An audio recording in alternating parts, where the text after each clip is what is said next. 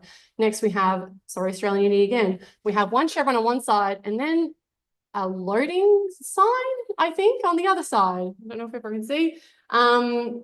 Next, we have A11y, where we have one chevron on like a red chevron on a grey background on one side, but the other side's a red square.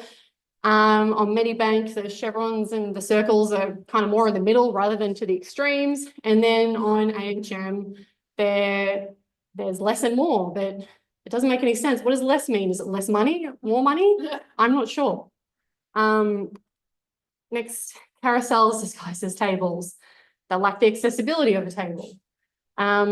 This means if Jacob were to use this table, that his experience navigating it would have been much more challenging as compared to the example that I showed you earlier, especially because the column on the far left that kind of shows you the different treatment options isn't really well associated with the excluded and included statuses within the different plans. So to kind of take in all that information would require a lot of moving around, which would make things quite difficult if you just wanted to explore your options online.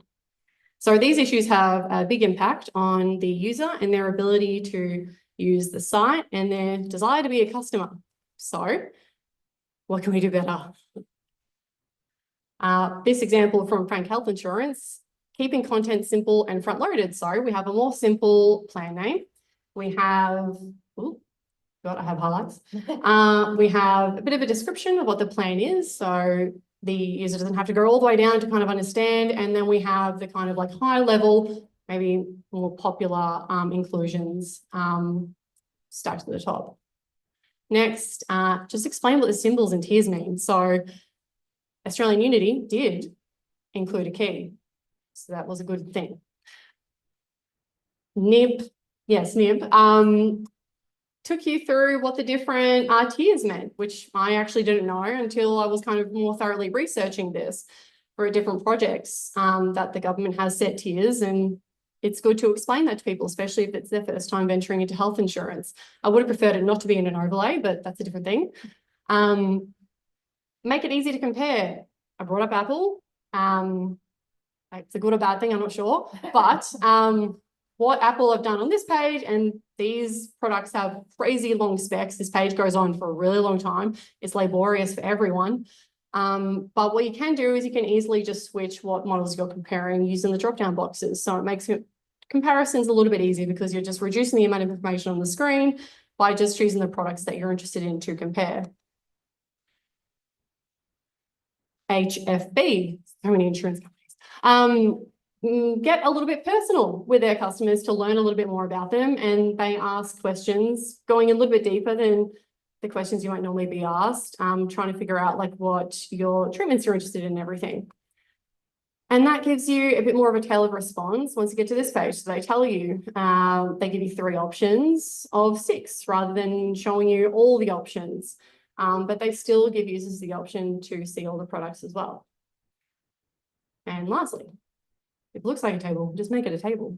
It'll be really good if people just did that. Groundbreaking.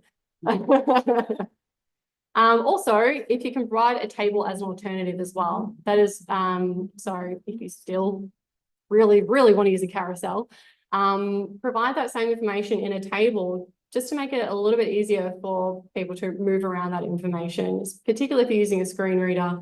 But it's not just, it just doesn't just benefit them. It also benefits other users that I've run testing with as well, who might have barriers to reading or a cognitive impairment. And so it makes taking in all that information in such a way a lot more challenging. So yeah, table's the way. Thanks.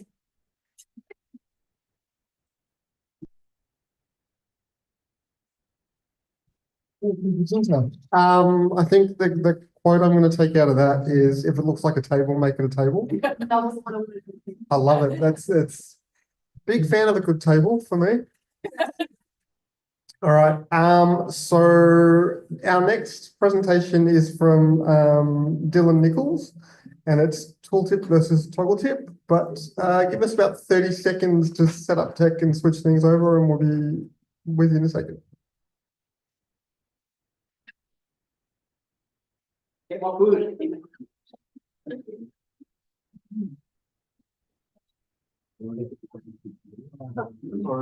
the slides are on desktop, so just Like, I wonder every time. Okay.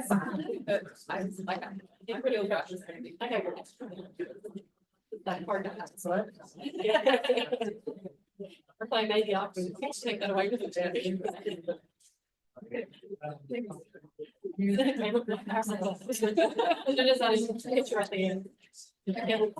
just need to.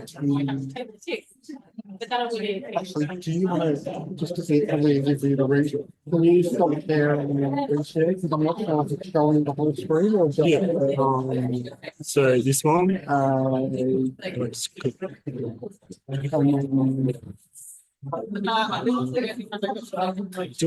actually, you know what? Yeah.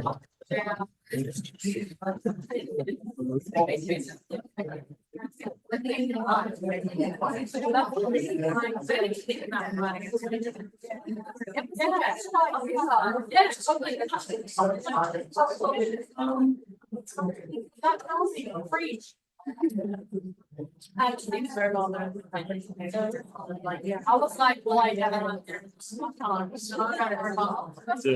that one there. Oh, sorry. Oh, yeah. We share the file. No, that's all right. We share the file. Have you got notes in there as well? No, it's just like I live it off the slides. Okay. Do you know how to put Adobe into like presentation? No.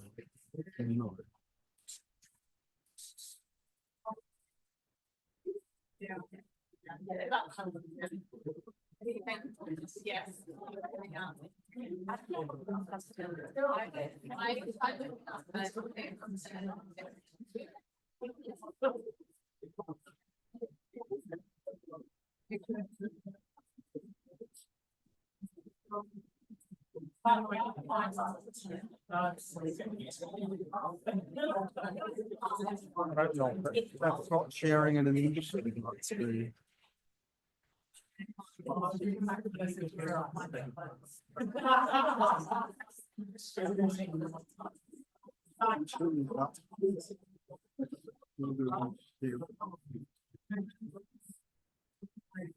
Oh, I can figure out how.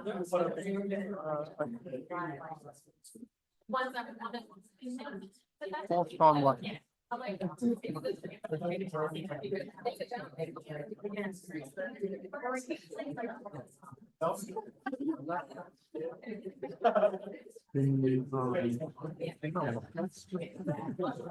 We could both work it out. You'd think so, right? And in theory, I'm a tech guy.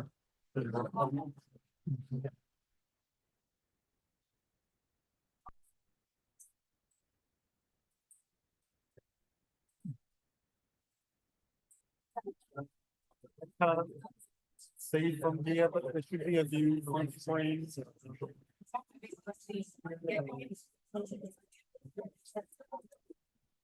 So there should be a. I didn't press anything. In that. I wanted to. I've been like, yeah. Paying attention to that stuff. So I was. Yeah, that's it. That's it. Thanks so All much. right, so theory now. How do I get back to it?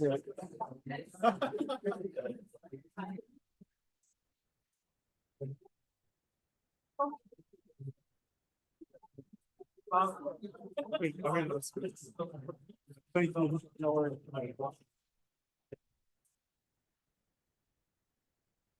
Hoping the clicker will work for me.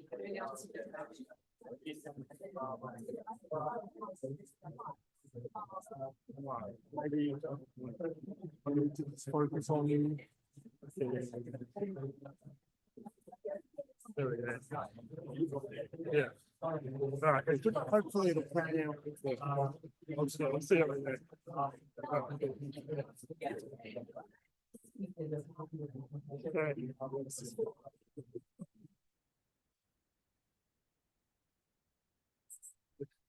Alright, thanks everyone.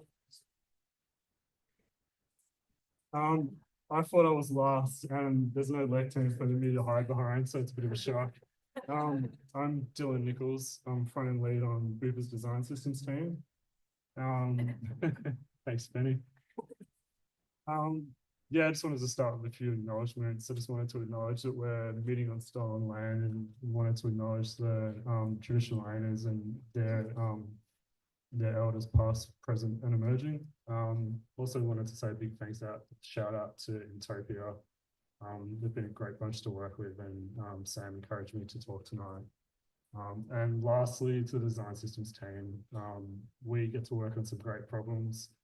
A lot of them are accessibility related, and it just adds an extra dimension to the work that we do, and it's really enjoyable. So yeah, tonight my talk is on tooltip versus toggle tip.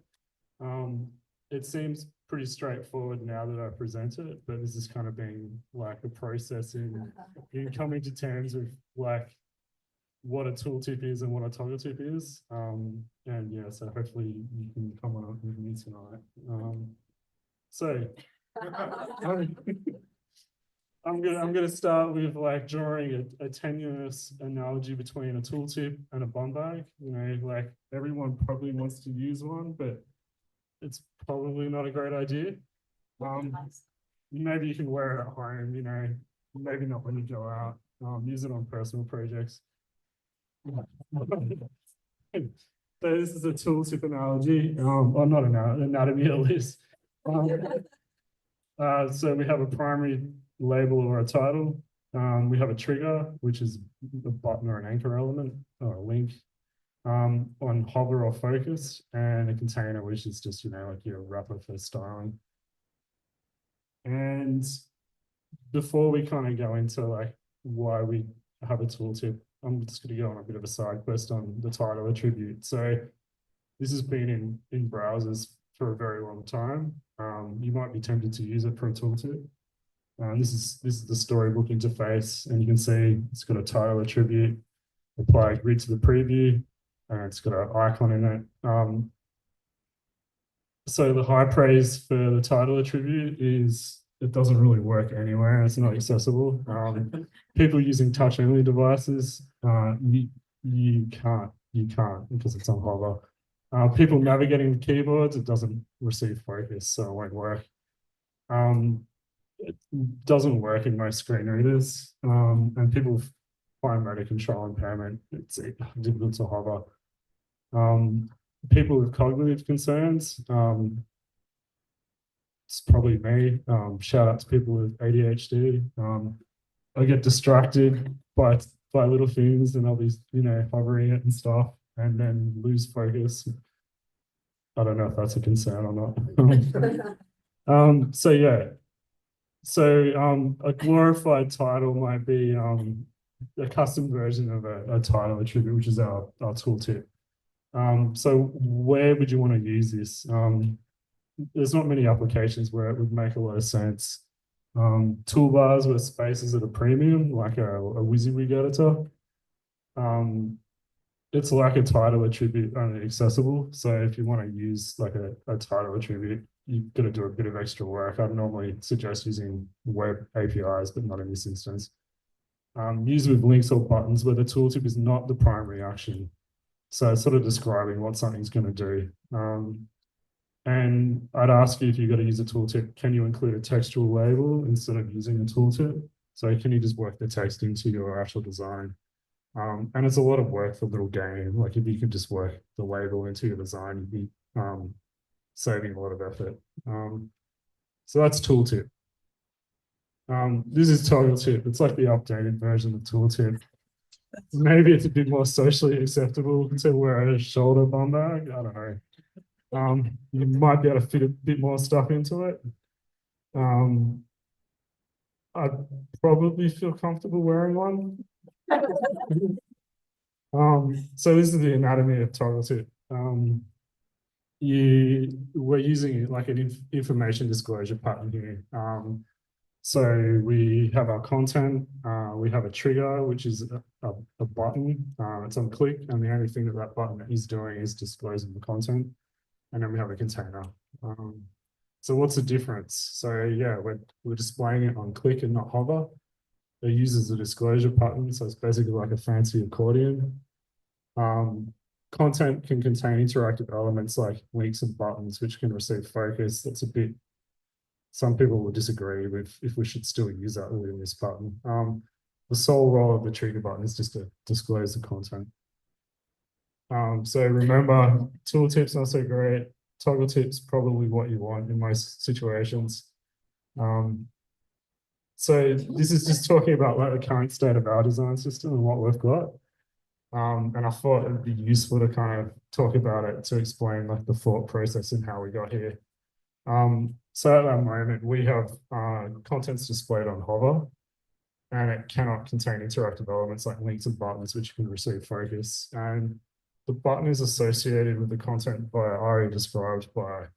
And this is a bit of an issue. And one of the reasons why we use this is we looked at the WA ARIA pattern for tooltip, and it's kind of in a transitional state, or it's just not, it's a draft state. And I think one of the important things here is to kind of, you need to take, I think, recommendations with a grain of salt and kind of do your own research and come to your own conclusions. We use ARIA described by, but it creates a usability issue in that you have a button, but the button doesn't really have any purpose in that. If you're using a screen reader to access the content, it will announce the tooltip and then tell you there's a button. And then you'll go along, and if you click the button, it's not going to do anything. So it's technically accessible, but it's not very, from a usability perspective, it's not very good. So I've kind of talked about this already. So we followed this pattern, and it wasn't great. And then I started dissecting this and went on this journey and talked to our friends in Utopia and kind of worked through the issues. And this is where we kind of came out at. So what would Hayden say? So if you're not familiar with Hayden Pickering, he's an awesome kind of personality. He's working in the accessibility space. So he'd probably say just use text. Like if you can just use the text, go that way. The second one is, I think this went above my head. Like, I think this is a creative writing exercise from Hayden, so I didn't really understand what he was getting on this one. The third one is great. Like he pronounces this in one of his videos as diarrhea. So it's like, it's diarrhea. So, you know, a lot of the time, like you're better off not having ARIA. Like if you're doing it wrong, it makes it worse than not using it at all. So and you can see that with our tooltip at the moment. Like we're using ARIA described by, and it's not working for us. And yeah, so he said all the above. So remember, if there's space, do your best to incorporate the information within your design. Don't automatically reach for tooltip or toggle tips. You know, they do have the role still, so I'm not saying don't use them, but be conscious of that. You probably don't need tooltip. You probably need toggle tip instead. Yeah, and check out Hayden's inclusive components. He's done a deep dive on this subject. It's really got some really great information in there. And finally, it's just a picture of Final Cut because he makes me happy. So yeah, thank you everyone.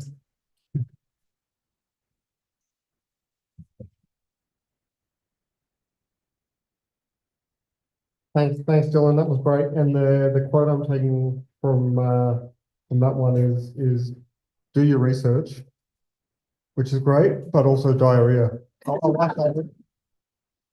All right. So we're gonna move into a break now. We're a little bit ahead of time, so I'm gonna add that to our break time, and we'll all be kind of back here ready for the next presentation. In, let's call it 15 minutes.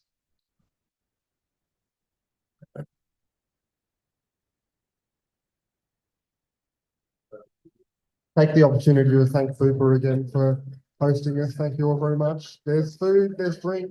Go for it, everybody, and we'll see you soon.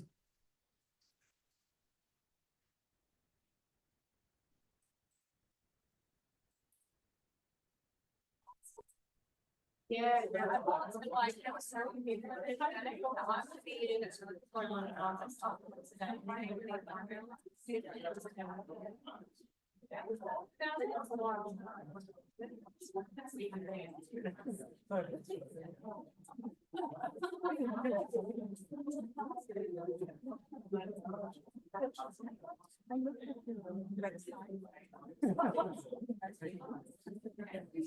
It's great. I mean, like, get money. I don't have advice. Yeah.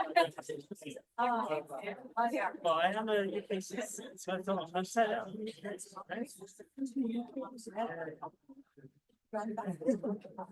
So, I'm currently pending graduate visa.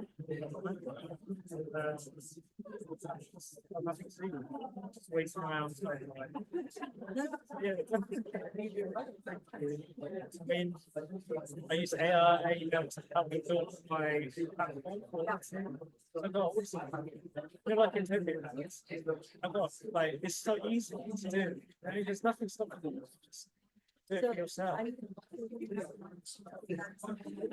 So at the moment, I'm to be a contractor in Australia, but Jesus, bloody annoying. But right now, I'm trying to go back to UK in June and then find. Some difficult, some more salesperson,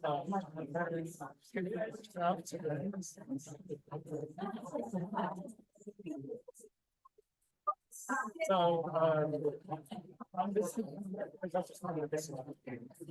So I got certain users so I can meet thing. It's like, annoying, I'm gonna pay this money. I come back and make sure I can get probably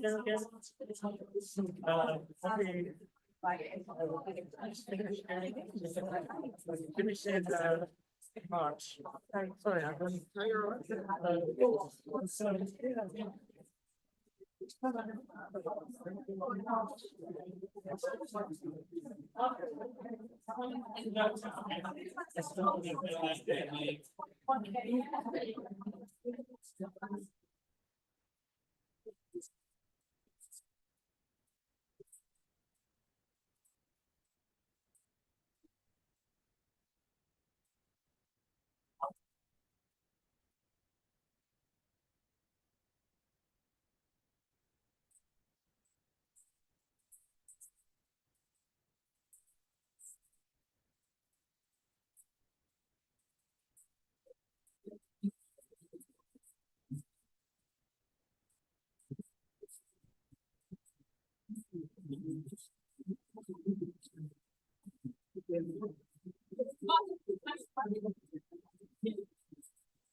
yeah.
Another 5 okay.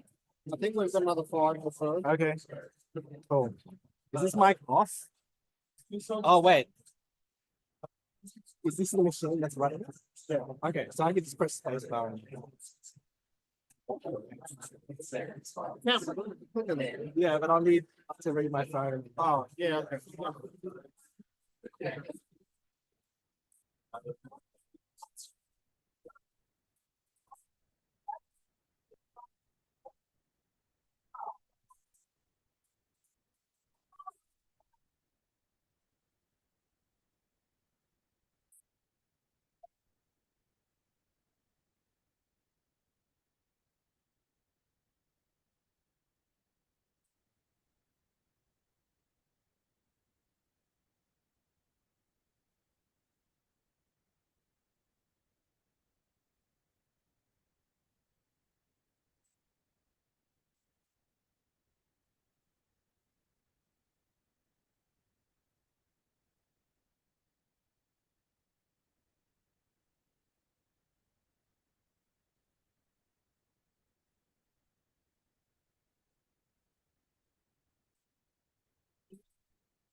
this, like.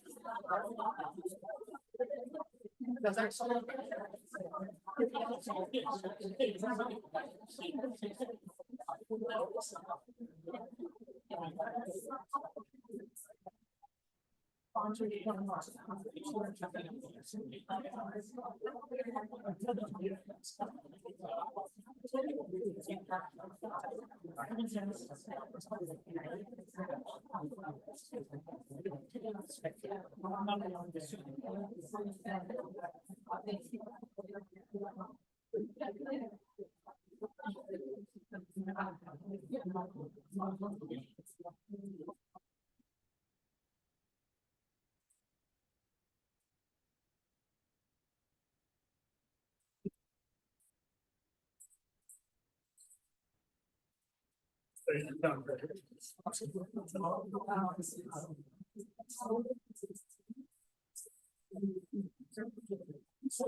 All right, I think we're almost ready to come back. So if I can get everybody to start taking their seats, that'd be great.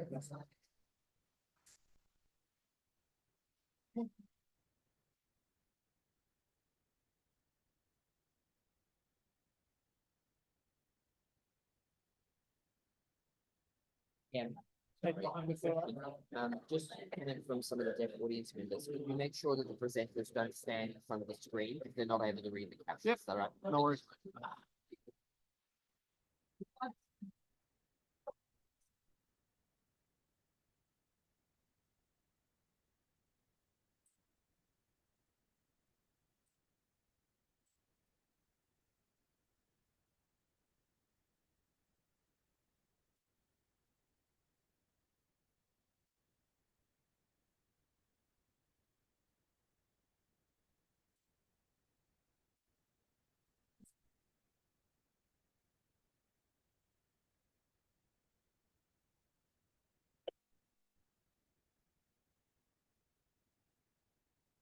Hey, welcome back, everybody. I hope you've all had some food and you got a drink.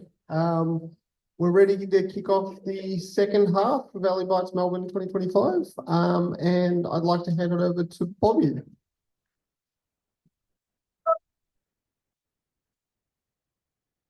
Is this thing on? This thing is not on. I'm gonna hold it down. Another green light is on. Is this thing on? It is on. I'm gonna just trust the machine's gonna work. All right. Bobby, go that way, maybe, so you're not blocking the caption. I'm getting stage stressed here. My name is Bobby Lee. I'm somehow currently at Intopia, which is quite amazing. I'm here with my amazing friends, and I'm going to talk to you about something that's a little bit esoteric when it comes to accessibility. I'm going to talk about bridging the information gap. And you're going to be like, what's the information gap? Well, the gap I'm talking about can appear in many conversations or exchanges of ideas. There's some examples between designer and developer, designer and user, developer and user, accessibility expert, and just going to say everyone, like everyone on the screen, everyone in real life. And this might be due to these things, which is culture and values, mindsets and egos of people involved. skill sets between disciplines and areas of expertise, perceived ownership over parts of the process, jargon, specialized languages, responsibilities, and domains of unique disciplines. When talking to others about accessibility, you might observe these gaps in knowledge. You might then begin to bridge the gaps with them. When bridging these gaps, you might start collecting stats from the World Health Organization, W3C, or LinkedIn newsletters. And there begins your journey into documentation, an introduction to building shared knowledge. You might start exploring and noting who did what best or what worst.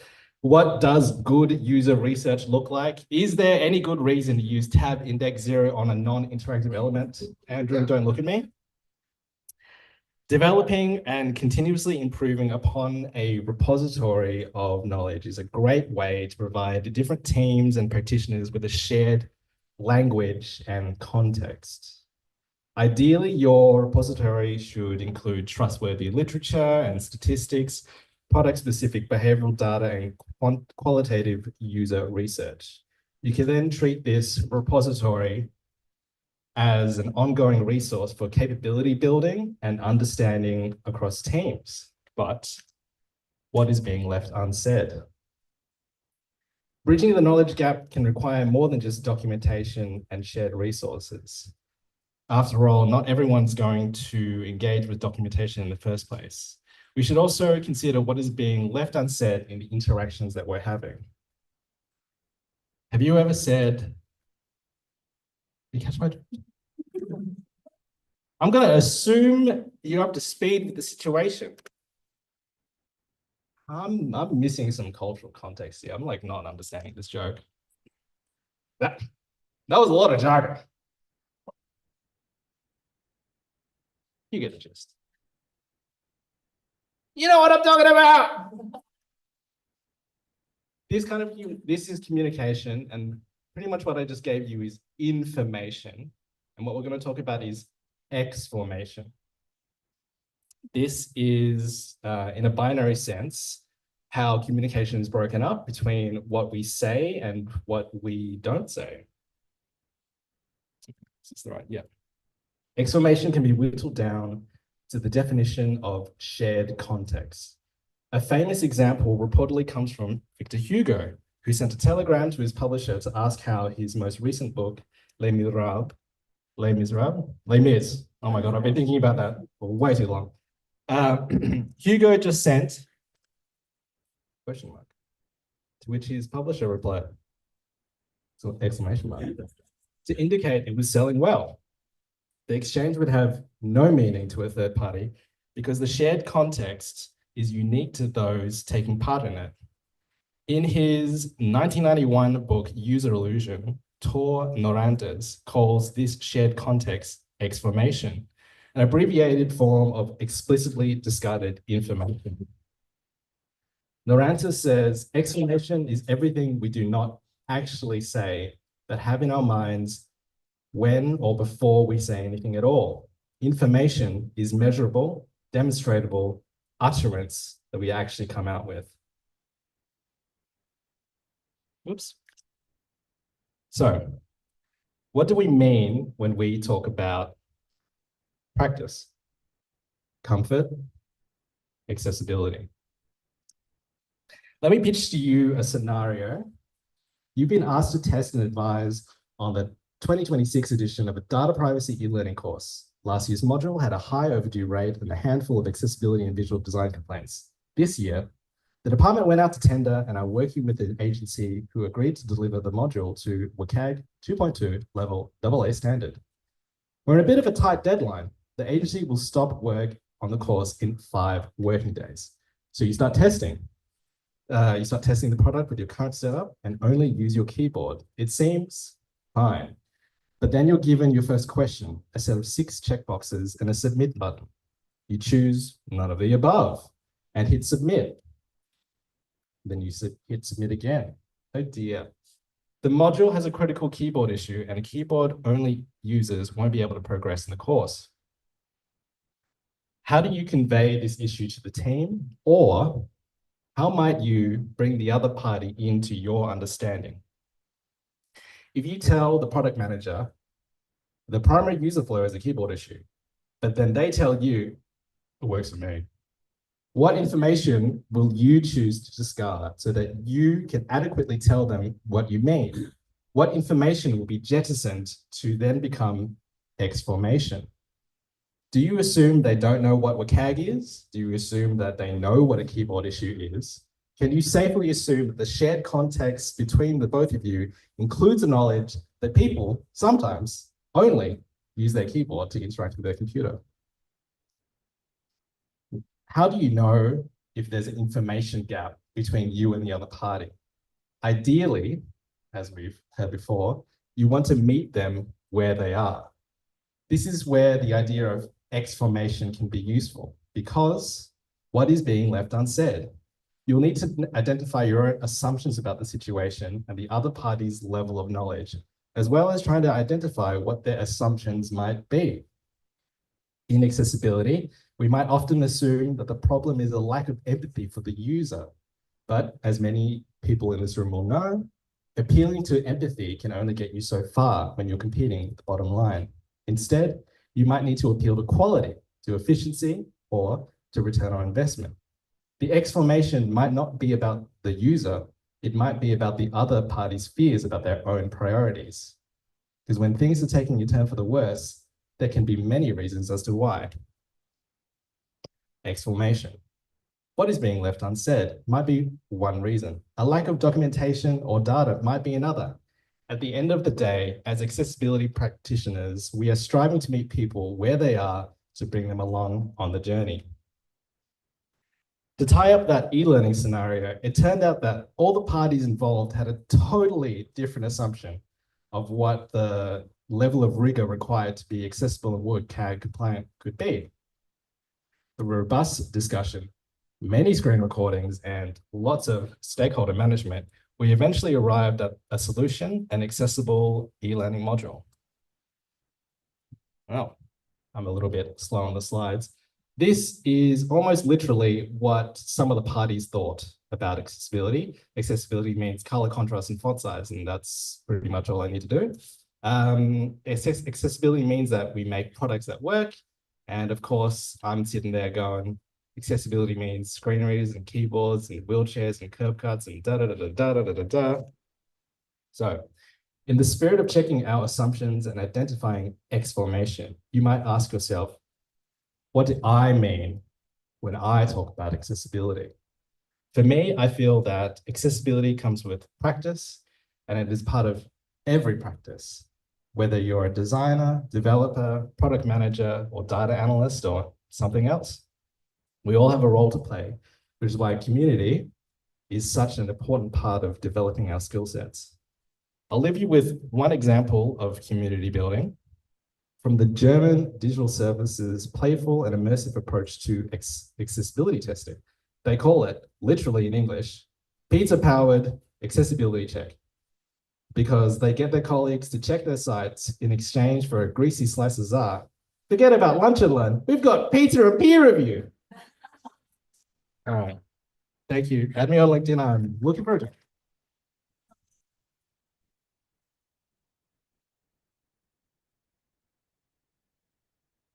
Thank you, Bobby. There was so many quotes in that one, but pizza powered accessibility checks have got to take it. All right, we've got our final presentation for tonight before we move to some Q&A, and that's Juanita. And give us 30 seconds while we set up some tech.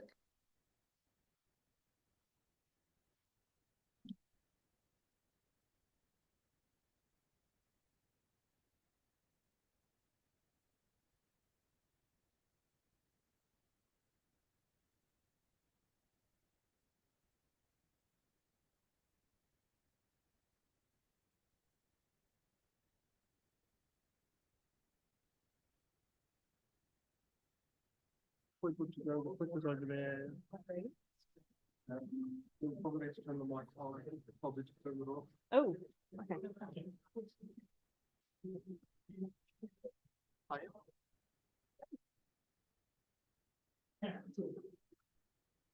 Now you get to watch me juggle all of this. All right, so today, I didn't realize I was gonna be the last person going. So today we're gonna talk about, the accessibility SME is dead and why that's a good thing. But first, my name is Juanita Flessis and, I've spent the last 8 years, running accessibility programs, coaching dev teams, managing audits, writing procurement language, yay, law degree, presenting to execs, and for the most part, just trying to get people to care. And I just moved to Melbourne, almost 2 weeks ago. And I'm honored that this event with all of you is my first event as part of the Australian accessibility community. And I have to give a shout out to my wonderful partner, Chris, who's in the back filming, who's here tonight, and he's a huge support, and he's always willing to listen while I yap about digital inclusion.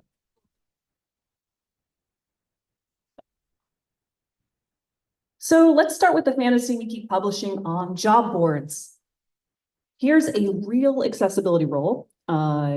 Pretty standard, right? They're asking for WCAG knowledge, audit experience, assistive tech familiarity, a degree in computer science or human-computer interaction. But here's what it's actually asking for. An auditor, a user researcher, a trainer, designer, assistive technologist, developer. So that is, 6 jobs in one person.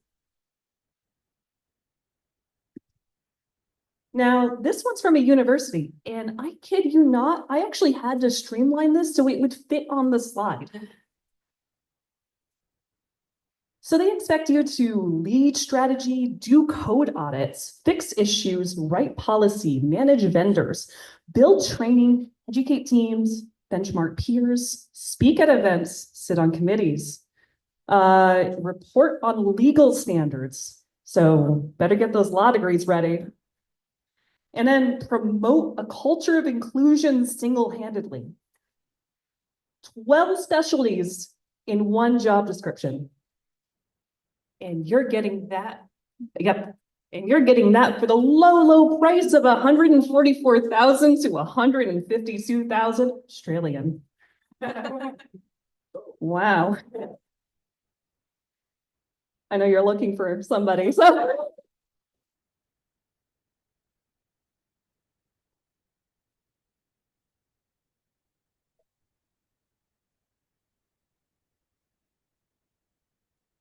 He's saying speak to him afterward. All right. So here's the thing. When I say the accessibility SME is dead, and I'm just going to juggle this way, it's dead because it never existed. We wrote job descriptions for people who don't exist, and then blame the ones that do exist, that we have filling those jobs, for when things start to fail. But the failure isn't them, it's the structure that we built. And, so it used to be prevailing wisdom that we were all going to magically train people and train ourselves out of a job. Let me ask all of you, did that happen? Look around. We're all still here, and there's still work to be done. And now, they're saying that AI is going to magically take our jobs too. Honestly, I wish. I, for one, welcome our robot overlords. It would make my job so much easier. But here's the thing. Tools can help. AI can support. Automation can sometimes speed things up. I am not in the camp that's saying that automation is going to fix 100% of the issues. I've seen the tools. I've evaluated. I can actually send you market research. They're not that great. But the thing is, inclusion takes humans. And the landscape that we're working in is not getting simpler.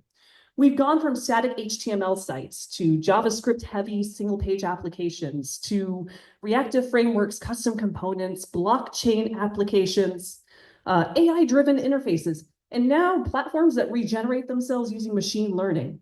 Cool, huh? So that's not Web 2.0, that's not Web 3.0. We are deep into Web 5.0. I'm surprised too. I just found that out at the W3CAC meeting just a few weeks ago. So with all of that, accessibility isn't something you can sprinkle across roles and hope for the best. It's a profession. And not just any profession, it's a multidisciplinary profession. So you need engineers who can fix things. You know, I've had people come up and ask me, oh my gosh, I don't know how to code. Can I still do accessibility? Heck yeah, you can. Because we also need QA testers who know assistive technology inside and out. Designers who can understand inclusive UI patterns. Content strategists that can write for everybody. Trainers and communicators who can build community and get people to care. We need legal and procurement experts, yay. Program managers, and people with disabilities driving the change. So it's not nice to have, that's how you run things.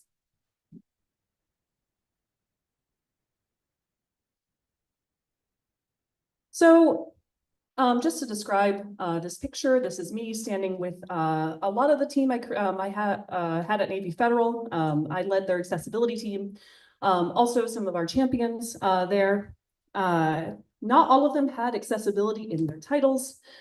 This was taken at CSUN right before I came to Melbourne, but they were all part of the program. And each person brought something unique. I have a disability consultant and branding expert who made accessibility human, something that people wanted to be a part of. I had a vendor manager who could keep his cool in the toughest negotiations and convince vendors to actually fix inaccessible products. And we actually had one vendor who fixed 346 issues for free. Exactly. I can do that for you too. A data enthusiast who helped us tell the story with data to our leadership. Designers who championed accessibility long before we had a program and helped us with our first user testing initiative. A QA analyst who became a CPWA. A brilliant accessibility engineer, probably one of the most brilliant I've ever met in my life, who was dedicated to helping developers create accessible experiences from the start. And Sherry, who needs no introduction, she led our audit team. And if you're sitting here tonight thinking, well, that's great, but I'm just one person, there is no program, I have no leadership buy-in, I've been there. When I started at Navy Federal, there wasn't a program and I was just a contractor. I had a QA title with like accessibility sprinkled in. Somebody was training me to do my job. It was interesting. But I never waited for somebody to anoint me to be a leader. I decided to create a role that was needed for to drive accessibility forward. So I didn't accept no as the end of the conversation. And if something didn't exist, I just made it. And if I couldn't get permission, I did it anyways. And I asked for forgiveness later sometimes. But I took a lot of calculated risks and they paid off. So if you're on the ground floor right now, wondering where to even begin, don't wait for a leader, become one. Movements don't start with permission. They start with people, you. So that's all my slides, but I'm gonna keep talking anyways.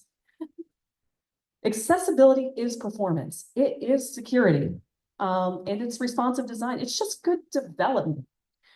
And here's another thing I'm going to say that's controversial. Don't get the tomatoes.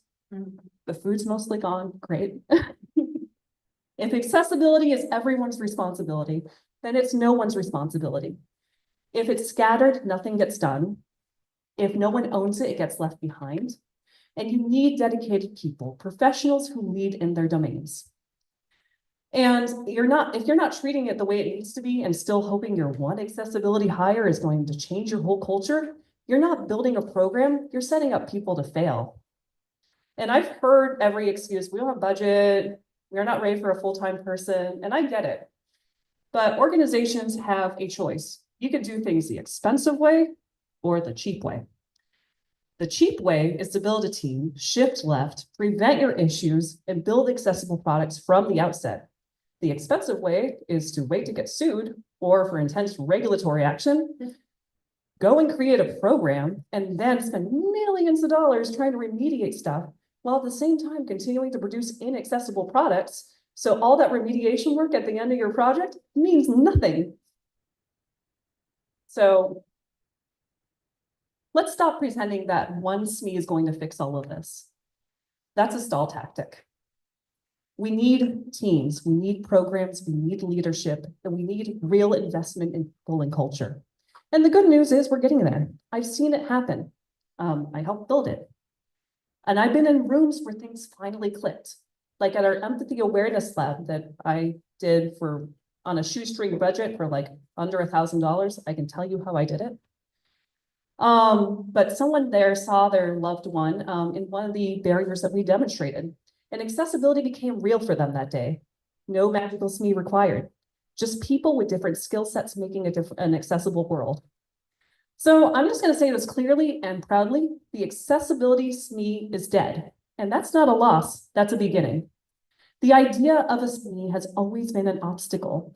But now with that out of the way, you can see the truth. That accessibility needs leaders of all stripes, and that each person here can be that leader. So that's the real future. Thanks.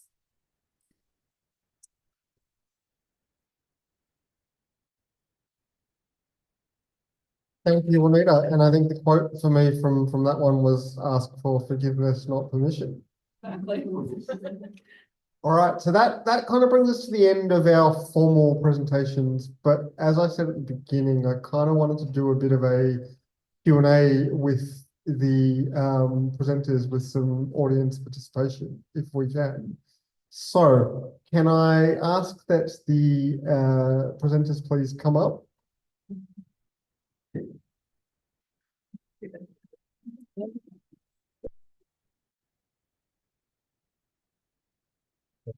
Good idea. So this is like a panel discussion, nice. And the presenters have got a mic that they will share. And what I'm going to do is I'm going to send this out with Benson from Bupa for any questions that anyone might have.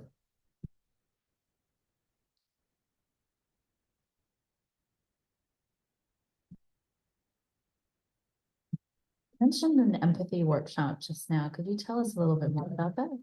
So it was an empathy awareness lab that we actually had people with disabilities lead. So they led a lot of the activities. We got the activities from various sources, and we actually had an assistive tech vendor. This is how we were able to do this for free. Come in and just demo a lot of their products. You know, people actually walked through and did different stations, simulating things like coming and using the web as somebody with hearing loss, for instance. So people who have the difficulty distinguishing background audio from foreground audio.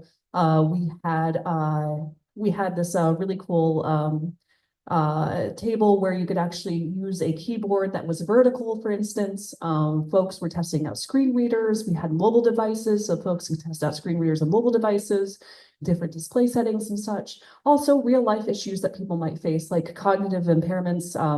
We actually, or mobility impairments, we actually bound folks's, that was a fun one. We bound folks's hands as if they had arthritis and had them tie tiny shoes. It was a ton of fun. So we did a bunch of different activities. We had that running for 2 days, over 100 people attended, and we got a lot of great feedback. And because it was led with people with disabilities, the conversations that people had were incredible, and people really understood the value of accessibility and the importance of making accessible experiences. Any other questions?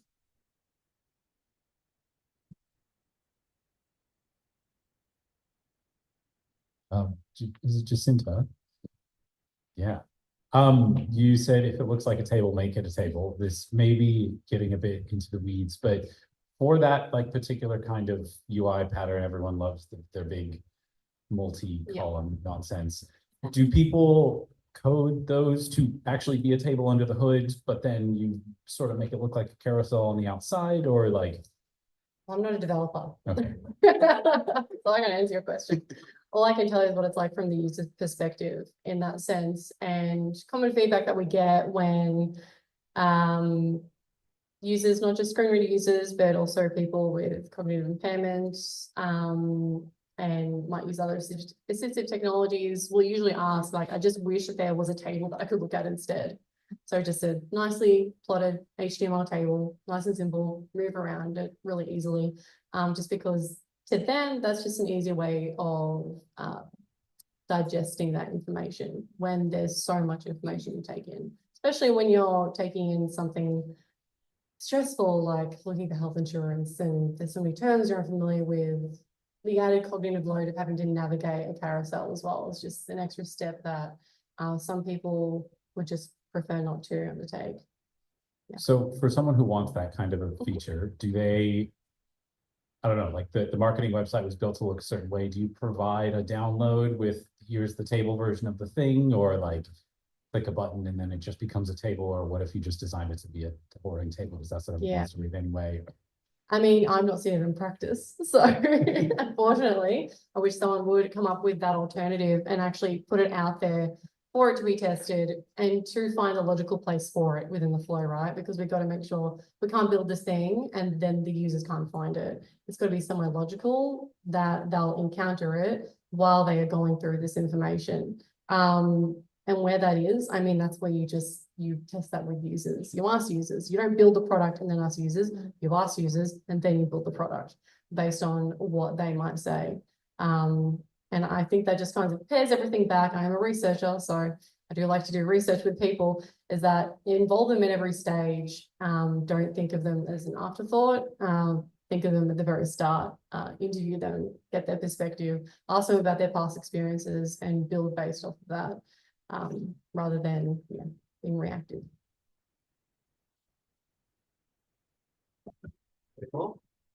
Oh, I was just thinking, just wanted to add, just from a developer perspective, you can make carousels accessible. It's just when you're conceptualizing it, you have to make sure that you're restricting the information you're containing in each of the, carousel elements. And the thing is, just managing focus appropriately. If you have a table and a carousel, that's a big problem. And at that point, just put the table underneath the carousel. And the thing is, well, the thing is, right. They don't need to know. And here's the thing, because as a developer, you can just do everything under the hood. That looks a little bit different than what the experience that the developer wants you to create.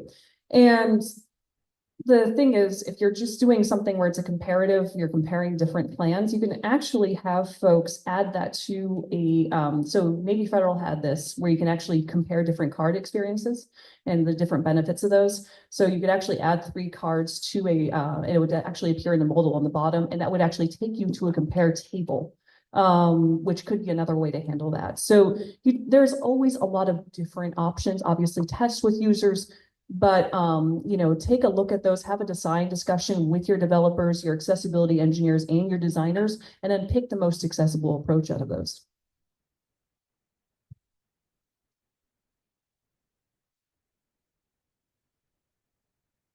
Hi, Glenn. Just ask you regarding the tooltip versus the other one. Tooltip that you could press on, sorry? The toggle tip, toggle tip.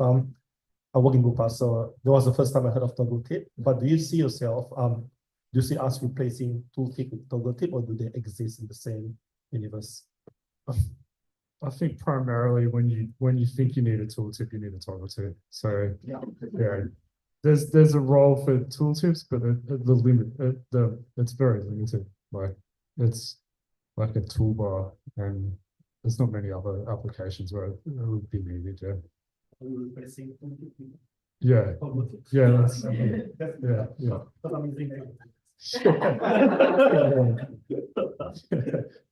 it's in development at the moment, so you'll have it soon.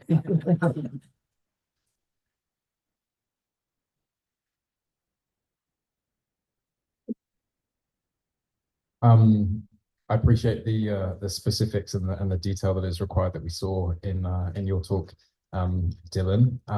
But for like a broader sense of what good looks like, I'm keen to hear from all of you. We saw some examples from you, Jacinta, from HBF and Apple. But yeah, any other good examples of just what good looks like? In design system, we refer to gov.uk a lot. Like their systems really good. It's super accessible. It's stripped down a lot, but it's still like visually quite interesting and like, yeah, and their guidelines are great. So that's something that we refer to a lot. The US design system, as long as it's still up, is also pretty good. Also, the Accessible Developers Guide, I pull things from that all the time. You know, they're not always 100% accessible, but you can get a good starting point there, and it can help you inform your conversations with developers. There's a great one on tooltips, a great article that has tooltips and user-activated ones, and it's really awesome. I just don't like carousels. I don't have many good examples. But yeah, to reiterate, I often go to the UK.gov design system for good examples, and then just take in different publications. Like is it called Smashing? That's really good. Vitally, is really good for all the stuff that he publishes. I want to be super controversial and say because they really, really, really want your money, the ATO. Yeah. So next time you have to file your taxes, you're like, oh, I can use this entire thing with my keyboard and it's completely fine. Sometimes it's like you're looking for the bare minimum and you get it, and it's quite surprising. So yeah, like I think it's places like government who really need you to engage with them. That's why I kind of referred to the German digital service. They're like trying to digitize the like everything that's coming out of there. So yeah, that's my contribution.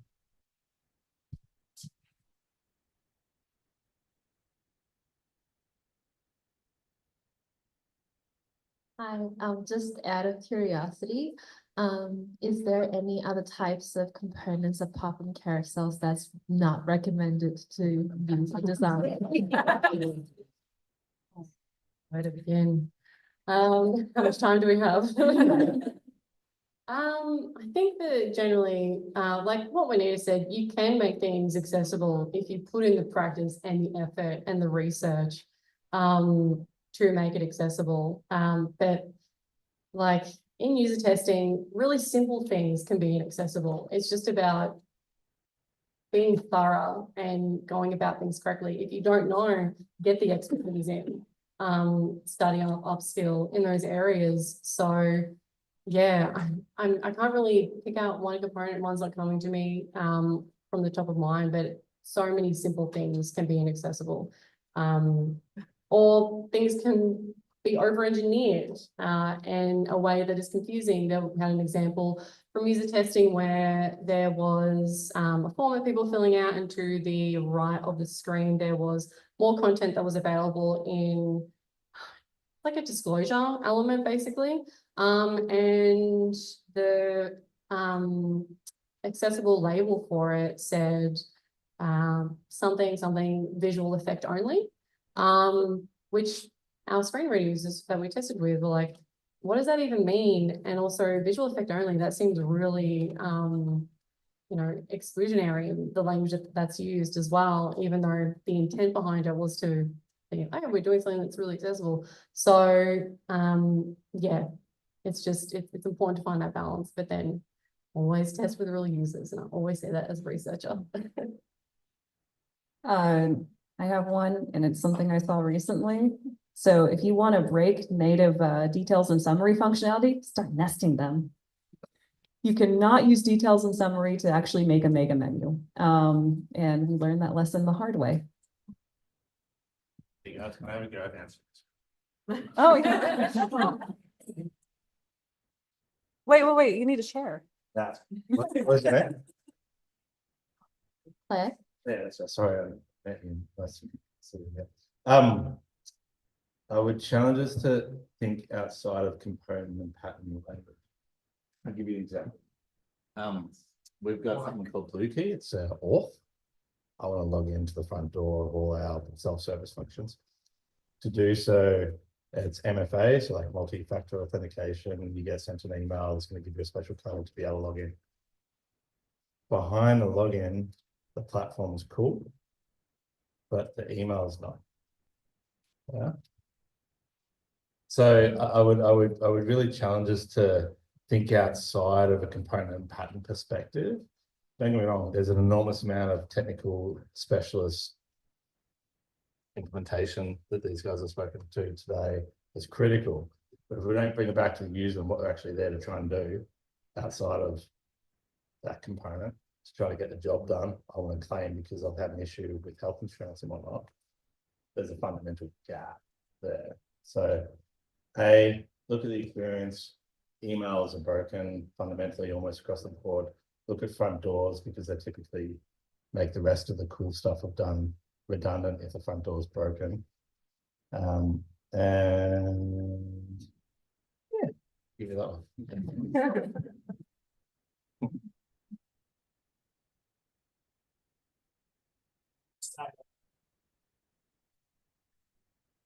You know, a lot of industries, or the one I work in, it's quite highly regulated. Have you got any ways or thoughts about how you can make something that's highly regulated but also accessible at the same time? Maybe that's a bit of a, golden goose, but I'd be interested to hear your thoughts on that. Highly regulated, so they aren't regulating the fact that you have to make it accessible. Usually that is the regulation, right? So the thing is, they are not incompatible. Often one helps the other. And when you think about government services or banking services and such, if you do things like put in your RFPs and such, requests for folks to actually produce documents that prove their accessibility, for instance, if you embed accessibility engineers early in the process, if you do things like regularly train across the organization, they're symbiotic, they're compatible. So, in a highly regulated industry where you have to constantly, worry about government action, the best thing you can do is build a great accessibility program and a strong foundation.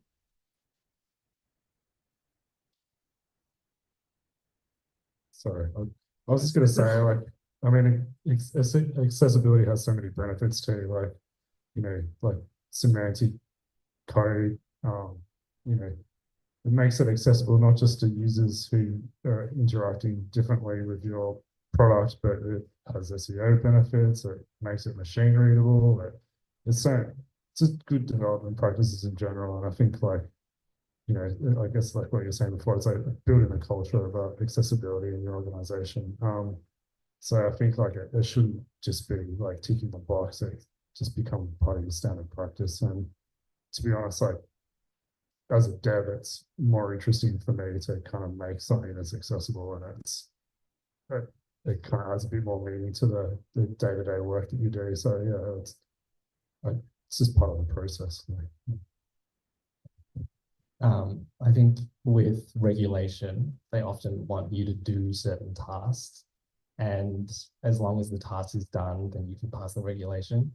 I'm speaking from experience about financial documentation, and I didn't work for the ATO, but when I worked for Xero, the program would create a tax document, and then at the bottom it would say, you can sign this to say that you verified the information with your tax agent, and then you're going to file the report. There are reports that the place I used to work at would make that are completely screen reader inaccessible. So when the client has to sign it, they are committing fraud, and you are enabling that because it's being enabled because it's not being considered. But ultimately the task is being done. No one's going to know any better. But when you hear about that scenario, you're like, well, okay, how do we kind of fix this? Do you either start from scratch, or do you consider, can we, fix the print service so that you can make the PDF in a way that will be readable? But yeah, there are lines between the sentences on the regulation. And this is where I want to bring it back to the security context, because, what does a person do if they can't access their bank account by themselves? They have to ask somebody else to do it for them. There goes all of your security stuff. So here's the thing, if it's not accessible, it's not gonna be secure. It often is gonna perform badly, and you're probably violating the law.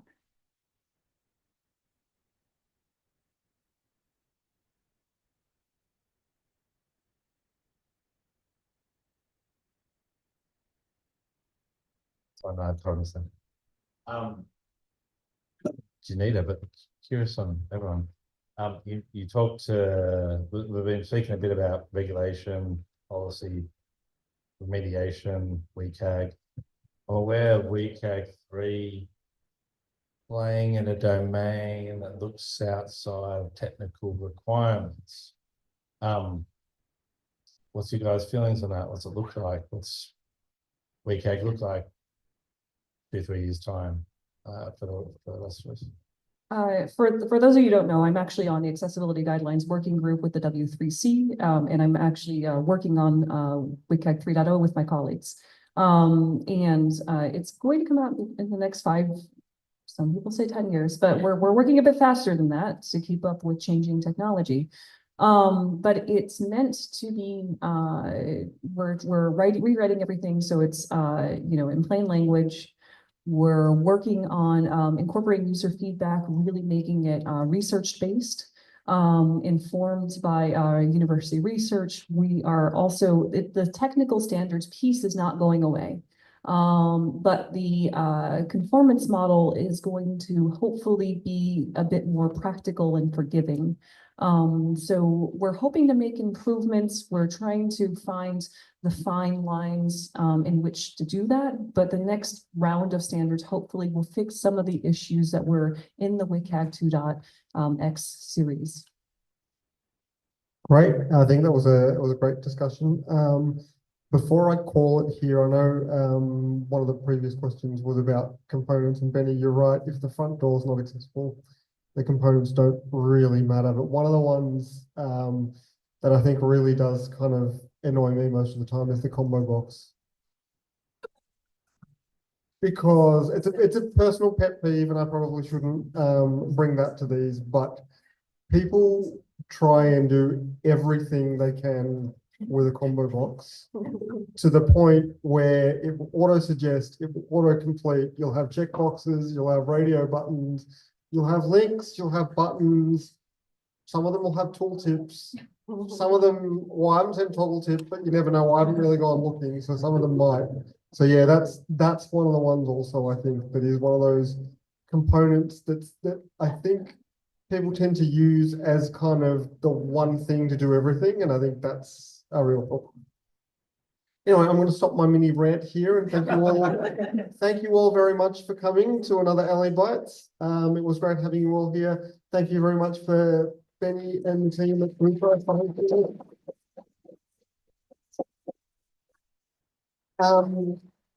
I should quickly say that we've also got the LA Camp conference returning again in 2025, October 28 to 30, I believe.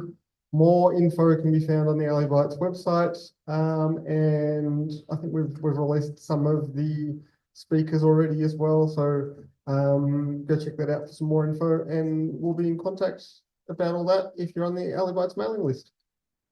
Have a good one, everybody.